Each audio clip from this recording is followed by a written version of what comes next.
తిరుమల తిరుపతి వెంకటేశ్వర స్వామి దేవాలయం ప్రపంచంలోనే అత్యంత ప్రసిద్ధ మరియు ధనిక ఆధ్యాత్మిక క్షేత్రాలలో ఒకటి. దీనిని కలియుగ వైకుంఠం అని పిలుస్తారు. ఈ ఆలయ చరిత్ర పురాణాల నుండి ఆధునిక కాలం వరకు ఎంతో ఆసక్తికరంగా ఉంటుంది.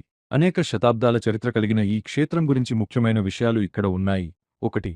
పురాణ నేపథ్యం. లెజెండ్స్. పురాణాల ప్రకారం కలియుగంలో భక్తులను రక్షించడానికి శ్రీమహావిష్ణువు వెంకటేశ్వరుడిగా ఇక్కడ వెలిశాడు. వరాహ క్షేత్రం. వెంకటేశ్వరుడు తిరుమల కొండలకు రాకముందే ఇది వరాహస్వామి నివాసంగా ఉండేది. అందుకే నేటికి శ్రీవారి దర్శనానికి ముందే వరాహస్వామిని దర్శించుకోవడం ఆచారంగా ఉంది. శ్రీనివాస కళ్యాణం. ఆకాశరాజు కుమార్తె అయిన పద్మావతి దేవిని వివాహం చేసుకోవడానికి కుబేరుడి వద్ద శ్రీనివాసుడు అప్పు తీసుకున్నాడని, ఆ అప్పు తీర్చడానికే భక్తులు ఇచ్చే కానుకలను ఆయన స్వీకరిస్తాడని భక్తుల నమ్మకం. 2. ఆలయ నిర్మాణం.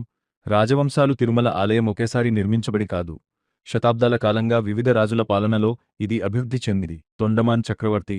పురాణాల ప్రకారం మొదటి ఆలయాన్ని మరియు ఆనంద నిలయాన్ని తొండమాన్ చక్రవర్తి ఆకాశరాజు సోదరుడు నిర్మించినట్లు చెబుతారు.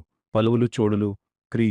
షే 9వ శతాబ్దానికి చెందిన పల్లవ రాణి సామవై ఆలయానికి మొదటిసారిగా పెద్ద ఎత్తున భూమిని, ఆభరణాలను మరియు భోగ శ్రీనివాస విగ్రహాన్ని కానుకగా ఇచ్చారు. ఆ తర్వాత చోళ రాజులు కూడా ఆలయాన్ని విస్తరించారు. విజయనగర సామ్రాజ్యం.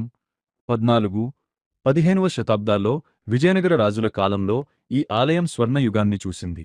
ముఖ్యంగా శ్రీకృష్ణదేవరాయలు 7 సార్లు తిరుమలను సందర్శించి ఆనంద నిలయానికి బంగారు పూత పూయించారు. 3. ఆధునిక చరిత్ర. బ్రిటిష్ పాలన. విజయనగర సామ్రాజ్య పతనం తర్వాత ఆలయం కొద్దికాలం నవాబుల చేతుల్లో, ఆ తర్వాత 1801లో ఈస్ట్ ఇండియా కంపెనీ ఆధీనంలోకి వెళ్ళింది. మహంతుల పాలన. 1843 నుండి 1933 వరకు హథీరాంజీ